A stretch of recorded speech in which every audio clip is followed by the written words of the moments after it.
Let's kick things off by getting to grips with what price elasticity of demand means.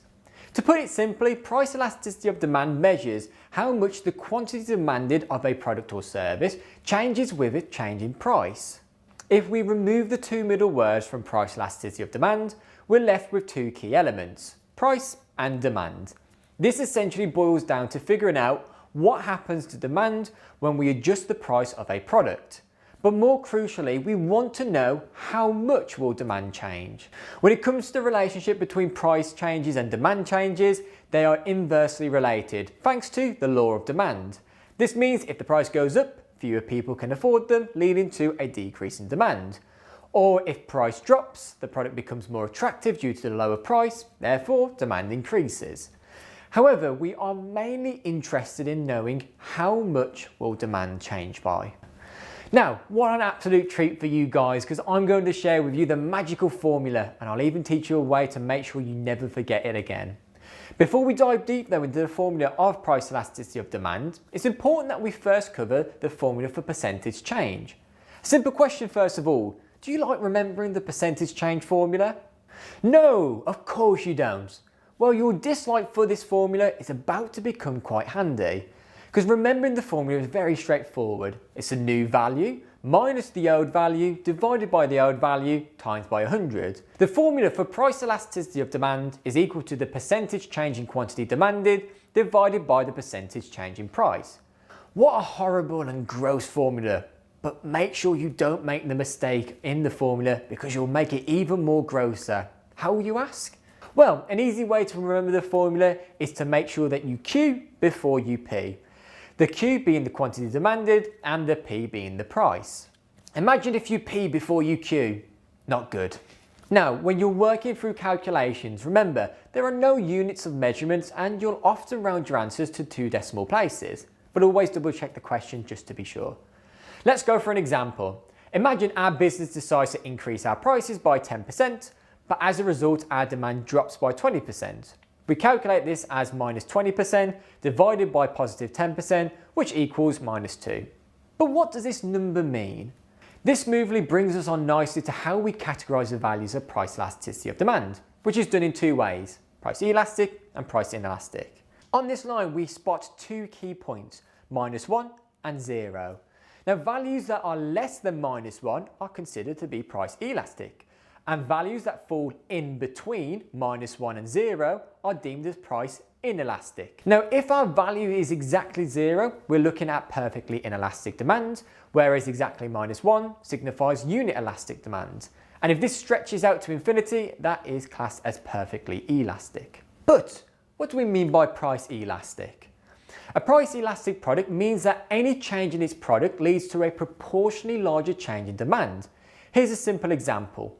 If we reduce price by 10%, demand might increase by 20%. 20% divided by minus 10 gives us minus 2. This tells us that the demand is very sensitive to price changes. Think of it like an elastic band. If it's a highly elastic, a small pull in our price change can fling it across the room, also known as a big demand change. But what factors influence whether a product is price elastic? Let's delve into it. Firstly, the more alternatives and substitutes there are, the more likely people are to switch if price rises, making the demand more sensitive to price changes. Also, if the product consumes a significant proportion of your budget, will make you think twice if their prices go up, once again making demand more elastic. As well, without a strong attachment to a brand, consumers are more likely to switch if another brand offers a better price. And finally, items not integral to our daily lives can be easily skipped or replaced, making their demand more sensitive to price changes. On the other side, we have price inelastic products. This is where customers aren't as sensitive to price changes. So a change in the price of a product leads to a smaller proportional change in demand. Picture a weak elastic band where you let it go, it barely moves before hitting the floor. This is a great way to visualize inelastic demand because the change isn't very large. Let's say as a business you decide to increase the price of your product by 10%, but you notice that demand only dips by 5%, which gives us a price elasticity of demand value of minus 0.5. Take petrol as an example. Despite the price fluctuations, we still pay for petrol as it's vital for us to commute to work. So, what factors contribute to a product being price inelastic? Let's take a look. Firstly, where there are very few alternative products, consumers are somewhat trapped into buying this product. Regardless of price changes, this leads to inelastic demand.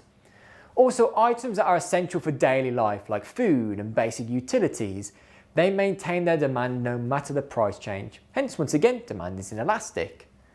Also, when customers have a strong attachment to a brand and can make customers less sensitive to price changes, once again, resulting in price inelastic demand. And finally, right after a price change, consumers often don't have the time or inclination to change their purchasing habits, once again making the demand for the product price inelastic in the immediate aftermath, also known as a short term. But why should businesses pay attention to what might seem like a complicated concept made up by economists? The reason is simple. Price elasticity of demand has a significant impact on a business's revenue. Let's break it down. Revenue is calculated by taking the selling price multiplied by the amount of units sold. Now, both of these factors are directly related to the concept of price elasticity of demand. When we say a product is price elastic, we're noting that a change in price leads to a larger proportional change in demand. For instance, if the price is increased by 10%, demand might drop by 20%. This means that while the price increase could potentially bring in 10% more per unit, the overall demand dropping by 20% pulls revenue down because we're selling fewer units overall. On the flip side, when price elastic products reduce their price, this could actually boost revenue. Imagine cutting prices down by 10%, which could lead to a 20% increase in demand. Here, the increase in demand potentially raises the revenue, even though each unit is sold for 10% less, because the total number of units sold goes up significantly. Now, let's consider a product that's price inelastic, meaning that the changes in price results in a smaller proportional change in demand. Now, increasing the price in this scenario can actually boost revenue. If we up the prices by 10% and demand only falls by 5%, the revenue is pushed up by the higher price and the slight drop in demand doesn't counterbalance that gain. Conversely, decreasing the price might not actually be too beneficial for our revenue. A 10% price cut might only increase demand by 5%. In this case, the lower price drags revenue down more than the increase in demand, leading to a net loss in revenue. Therefore, if you're price elastic, then decreasing prices leads to an increased revenue. And if you're price inelastic, an increase in price leads to an increase in revenue.